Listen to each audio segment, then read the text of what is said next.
Hello friends, welcome to spicy food lower. இன்றைக்கி நம்மளோட சேனலில் ஒரு அசத்தலான மட்டன் வறுவல் எப்படி செய்கிறதுன்னு பார்க்க போகிறோங்க. ரொம்பவே சிம்பிளாக, அதே சமயம் டேஸ்ட் பார்த்திங்கன்னா ரொம்பவே சூப்பராகவும் இருக்குங்க. செய்யறதுக்கும் சுலபமாக செய்யக்கூடிய வகையில் நம்மளுடைய மட்டன் வறுவல் இருக்கும். கண்டிப்பாக வீடியோ பார்க்குற எல்லா தோழிகளும் நம்மளோட சேனலை சப்ஸ்கிரைப் பண்ணிவிட்டு பாருங்கள் ஃப்ரெண்ட்ஸ்.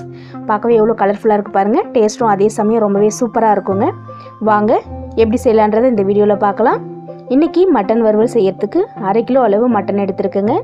நல்லா வாஷ் பண்ணி எடுத்து வச்சுருக்கேன். இந்த மட்டனை பார்த்திங்கன்னா நம்ம ஃபஸ்ட்டு வேக வச்சு எடுத்துக்கலாம்.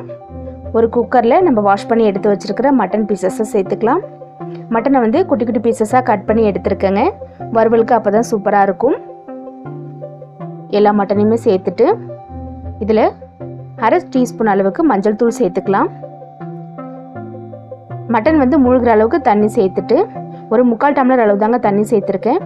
ஒரு 5 விசில் விட்டு எடுத்துக்கலாம். தண்ணி அதிகமாக சேர்க்கலை. அடுத்து மட்டன் நம்ம வறுக்கிறதுக்கு ஸ்டவ் ஆன் பண்ணிவிட்டு ஒரு கடாய் வச்சுக்கலாம். இதில் 3 டேபிள் ஸ்பூன் அளவுக்கு எண்ணெய் சேர்த்துக்கலாம். எண்ணெய் சேர்த்துட்டு இப்போது எண்ணெய் சூடாகினதும் இது கூட கொஞ்சம் ஸ்பைசஸ் சேர்க்க போகிறோம். 2 துண்டு பட்டை, அடுத்துதான் 2 ஏலக்காய், அடுத்து பார்த்திங்கன்னா 2 கிராம்பு சேர்த்துக்கலாம். இதுவே போதுங்க. அடுத்து பொடியாக கட் பண்ண ஆனியன் சேர்த்துக்கலாம். 3 ஆனியன் எடுத்துருக்கேங்க. சேர்த்துட்டு காரத்துக்கு பார்த்திங்கன்னா 2 பச்சை மிளகாய் சேர்த்துருக்கேன் கட் பண்ணிவிட்டு. வெங்காயம் பச்சை மிளகாய் நல்லா வதங்கட்டும். ஆனியன் பார்த்திங்கன்னா கொஞ்சம் கூட சேர்க்கும் போது நம்மளுடைய வறுவல் சூப்பராக இருக்குங்க. வெங்காயத்தை நல்லா வதக்கி விட்டுக்கலாம். வதங்கட்டும். அடுத்து இது கூடவே கொஞ்சமாக உப்பு சேர்த்துக்கலாம். ஒரு 1/4 டீஸ்பூன் அளவுக்கு ஆனியன் வதங்கிறதுக்கு உப்பு சேர்த்துட்டு வதக்கி விடுங்க. கொஞ்சம் போல் இதில் நம்ம கருவேப்பிலை சேர்த்துக்கலாம். ஒரு கைப்பிடி அளவு சேர்த்துருக்கேங்க. சேர்த்துட்டு அடுத்து பார்த்திங்கன்னா வெங்காயம் நல்லா வதங்கியிருக்கு ஓரளவு. இதில் ஒரு 1/2 ஸ்பூன் அளவுக்கு இஞ்சி பூண்டு பேஸ்ட்டு சேர்த்துக்கலாம். 1/2 ஸ்பூன் அளவு போதுங்க. இஞ்சி பூண்டு விழுது.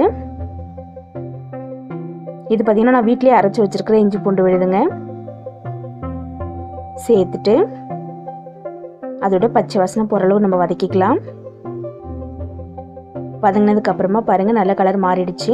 இப்போ ரெட் சில்லி பவுடர் 1/2 ஸ்பூன் அளவு சேர்த்துக்கலாம். அடுத்ததான் கொரியண்டர் பவுடர் 1/2 ஸ்பூன் அளவு சேர்த்துக்கலாம். மஞ்சள் தூள் 1/4 டீஸ்பூன் அளவு சேர்த்துக்கலாம்.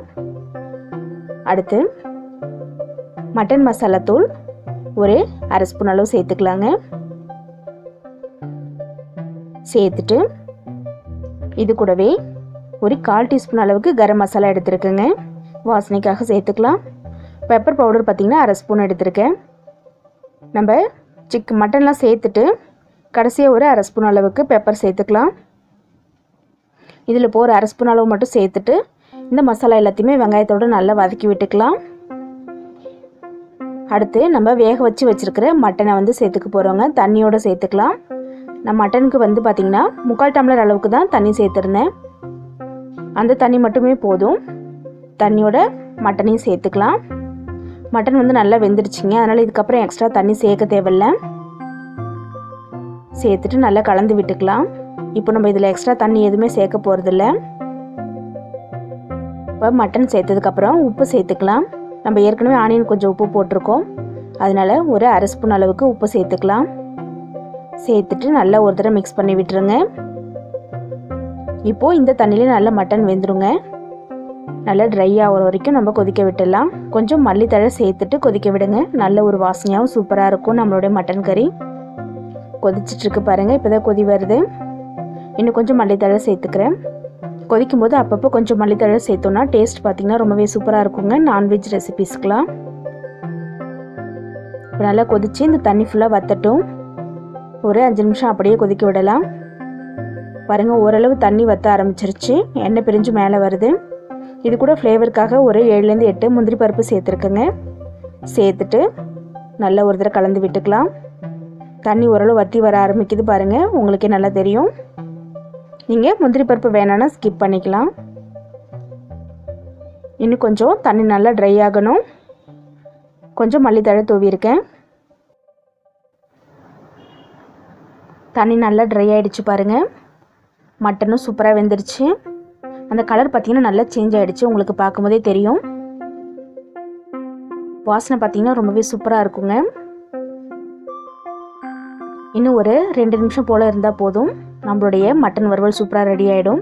இந்த ஸ்டேஜில் ஒரு அரை ஸ்பூன் அளவுக்கு கூட இன்னும் கொஞ்சம் பெப்பர் சேர்த்துக்கலாம். பெப்பர் பொடி சேர்த்துட்டு ஒரு கைப்பிடி அளவுக்கு மல்லித்தழை தூவிட்டு இது ரெண்டையும் நல்லா ஒரு தடவை கலந்து விட்டுட்டு நம்ம ஸ்டவ் ஆஃப் பண்ண வேண்டியது தாங்க.